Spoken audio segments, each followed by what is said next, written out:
অনেকদিন বাদে বন্ধুদের সঙ্গে আজ আমরা চললাম ঘুরতে। আর কোথায় যাচ্ছি তাহলে চলো শেয়ার করা যাক। কিছুক্ষণ দাঁড়ানোর পর চলে আসলো ট্রেন। আর আমরা আজকে প্ল্যান করলাম যে না, সবাই আজকে ট্রেন দিয়ে যাব হচ্ছে উদয়পুর মাতার বাড়িতে। যেমন কথা তেমন কাজ, সব বন্ধুরা মিলে আজ আমরা চললাম ট্রেন দিয়ে মাতার বাড়িতে।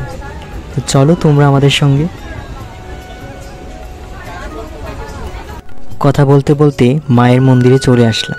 আর আসার পর মায়ের জন্য নিয়ে নিলাম একটু প্রসাদ। সত্যি বলতে ত্রিপুরার বাসীর জন্য খুবই গর্বের বিষয় যে ত্রিপুরাতে এত সুন্দর একটা জায়গা রয়েছে। যারা চিনত না ত্রিপুরাকে, আজ সবাই এই মায়ের মন্দির নামে কিন্তু সবাই চিনে। খুবই সুন্দর লাগছে। অন্য দিনের তুলনায় আজকে কিন্তু ভিড়টা অনেকটাই কম। আর আজকে এসে মায়ের মন্দিরে খুবই ভালো লাগছে।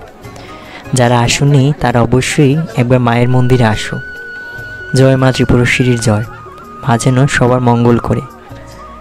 যাই হোক, অনেকক্ষণ আমরা বন্ধুরা মিলে মজা মস্তি করছি। আর এখানে আমরা অনেকক্ষণ গল্প সরকার করলাম। আর আজকের রোদটা ছিল প্রচণ্ড রোদ। এখানে হয়তো বা নতুন একটা মন্দির তুলছে, কিন্তু মায়ের মন্দিরের কাজ অনেক কিছু বাকি রয়েছে মনে হচ্ছে। তো গাইস, আমরা সবাই এসেছি আজকে মেঘালয়। আর কাটা আছে, আমার বন্ধু আছে। ঠিক আছে, চলো গাইস কন্টিনিউ। তো গাইস, আমরা আজকে মাতার বাড়ি এতটুকুই শেষ। এখন আমরা খাওয়া দাওয়া করবো। আর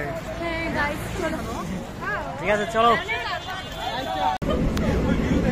হ্যালো গাইস, তো আমরা এখন বাড়ি চলে যাচ্ছি। আমাদের মাতার বাড়ি ঘোরা কমপ্লিট। আর